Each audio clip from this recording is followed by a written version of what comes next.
Baik, bismillahirrahmanirrahim. Assalamualaikum warahmatullahi wabarakatuh. Perkenalkan, nama saya Hernida, NIM 120011103, kelas 4C PAI. Di sini saya akan menjelaskan materi fikih kelas 8 semester genap, yaitu tentang sodakoh. Sebelum kita memasuki materi lebih dalam, alangkah lebih baiknya kita harus mengetahui pengertian sodakoh itu apa. Pengertian sodakoh dan hukumnya. Sodakoh ialah pemberian sesuatu kepada seseorang yang membutuhkan semata-mata hanya mengharap ridho dari Allah Subhanahu wa Ta'ala. Mengenai sodakoh, Allah Subhanahu wa Ta'ala berfirman, yang artinya, maka ketika mereka masuk ke tempat Yusuf, mereka berkata, "Hai Al-Aziz, kami dan keluarga kami telah ditimpa kesengsaraan dan kami datang membawa barang-barang yang tak berharga. Maka sempurnakanlah sukatan untuk kami dan bersedekahlah kepada kami. Sesungguhnya Allah memberi balasan kepada orang-orang yang bersedekah." Quran Surah Yusuf. Selanjutnya, pemberian sedekah hendaknya benar-benar ikhlas, jangan sampai ada rasa ria atau pamrih. Kemudian, setelah sedekah diberikan, kita tidak boleh menyebut-nyebut apa yang telah kita berikan kepada seseorang tersebut, serta kita tidak boleh melebih-lebihkan atau memperolok-olok si penerima sedekah tersebut, karena hal tersebut dapat menghapus pahala sedekah. Jadi orang bersedekah itu yang pertama harus ibaratnya menyiapkan mental serta iman. Tidak boleh menyebutnya lagi, membangkitkannya lagi tidak boleh. Misalnya contoh nih ya, saya bersedekah kepada si A. Setelah 2 hari ke depan, saya bangkitkan, saya sebut-sebut kembali. Misalnya dia sudah menzolimi saya, yang si A ini sudah menzolimi saya. Jadi saya tuh membalikan apa yang sudah saya kasih ke dia. Kamu itu tidak ingat apa yang sudah saya kasih ke kamu. Kamu itu tidak membalas budi, tidak ingat budi, misalnya begitu kan. Jadi tidak boleh ya teman-teman, anak-anak semuanya tidak boleh ya. Itu merupakan suatu contoh yang tidak baik. Jadi seseorang yang bersedekah itu, walaupun orang yang sudah kita sedekah itu menzolimi kita, jangan sampai kita menyebut-nyebutnya kembali yang sudah kita kasihkan ke dia. Insya Allah, Allah akan membalas apa yang telah dilakukannya ke kita. Dan Allah memberi pahala yang begitu besar bagi kaumnya yang bersedekah dengan ikhlas. Begitu ya. Sebagaimana firman Allah yang artinya, "Hai orang-orang yang beriman, janganlah kamu menghilangkan pahala sedekahmu dengan menyebut-nyebutnya dan menyakiti perasaan si penerima." Ingat, seketika kita bersedekah ke seseorang, jangan sampai kita mengungkit-ungkitnya lagi, apalagi sampai menyakiti hatinya, mencelanya. Saya lanjut lagi. Seperti orang yang menafkahkan hartanya karena riya kepada manusia dan dia tidak beriman kepada Allah dan hari kemudian. Maka perumpamaan orang itu seperti batu licin yang di atasnya ada tanah. Kemudian batu itu ditimpa hujan lebat, lalu menjadilah dia bersih atau tidak bertanah. Mereka tidak menguasai sesuatu pun dari apa yang mereka usahakan. Dan Allah tidak memberi petunjuk kepada orang-orang yang kafir.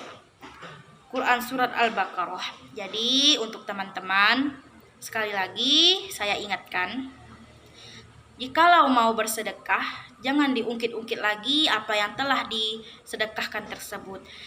Baik itu sedekah harta, sedekah tenaga, dan sedekah jasa lainnya.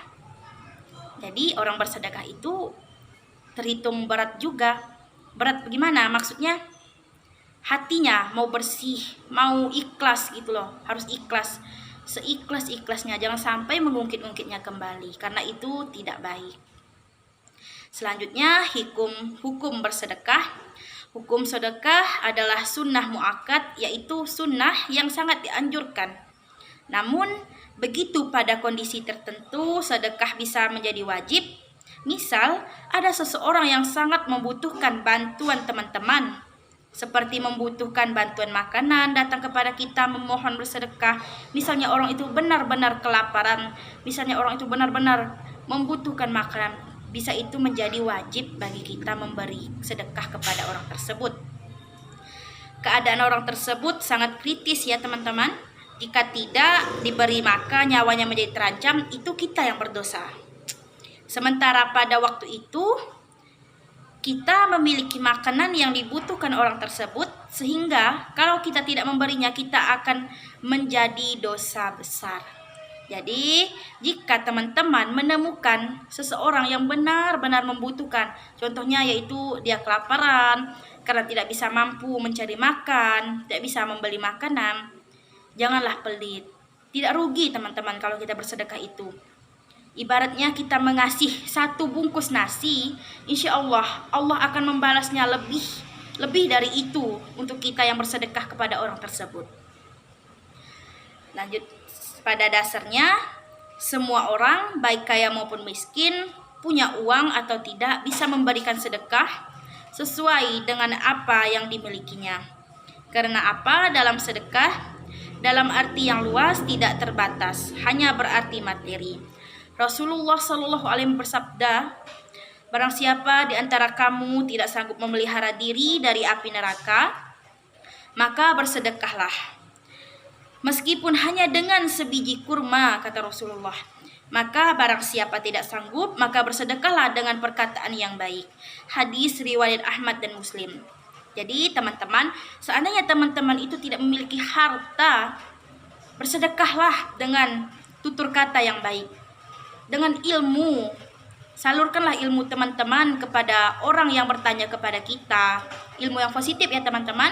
Misalnya berbicara tentang agama, mengajarkan mereka tentang agama. Anggaplah itu bersedekah ilmu kepada saudara-saudara kita yang membutuhkan, yang tidak tahu tentang ilmu tersebut. Jangan pelit-pelit. Selanjutnya rukun sedekah. Rukun sedekah dan syaratnya masing-masing adalah sebagai berikut. Orang yang memberi syaratnya orang-orang memiliki benda itu dan berhak untuk mentasharufkan atau memperedarkannya. Selanjutnya orang yang diberi syaratnya berhak memiliki. Dengan demikian tidak sah memberi kepada anak yang masih dalam kandungan ibunya, atau memberi kepada binatang karena keduanya tidak berhak memiliki sesuatu. Selanjutnya ijab dan kabul.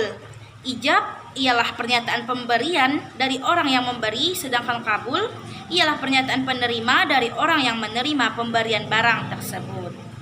Selanjutnya, barang yang diberikan syaratnya adalah barang tersebut yang dapat dijual.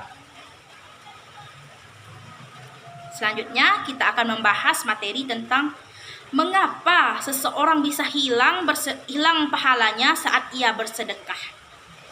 Dari ayat Al-Quran surat Al-Baqarah, sebagaimana disebutkan di atas, dapat kita ambil pelajarannya teman-teman, bahwasanya pahala sedekah bisa hilang dikarenakan menyebut-nyebut sedekah yang sudah diberikan dalam artian mengungkit-ungkitnya. Jadi tidak boleh ya teman-teman kita mengungkit apa yang sudah kita berikan kepada saudara kita.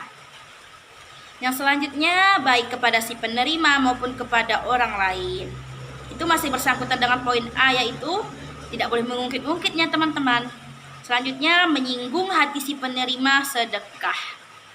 Selanjutnya lagi, ria atau mempunyai niat ingin dipuji dan disanjung oleh orang lain. Ini biasanya timbul dari hati nurani kita nih. Misalnya kita bersedekah nih kepada orang lain. Nampaknya aku nih terlihat dermawan di kampungku ini karena aku sering bersedekah. Aku nampaknya di sini disegani orang-orang kampung karena aku senang bersedekah. Jadi niatkanlah hati teman-teman bersedekah itu lillah karena Allah Ta'ala, lillah untuk membantu saudara-saudara kita yang kesusahan.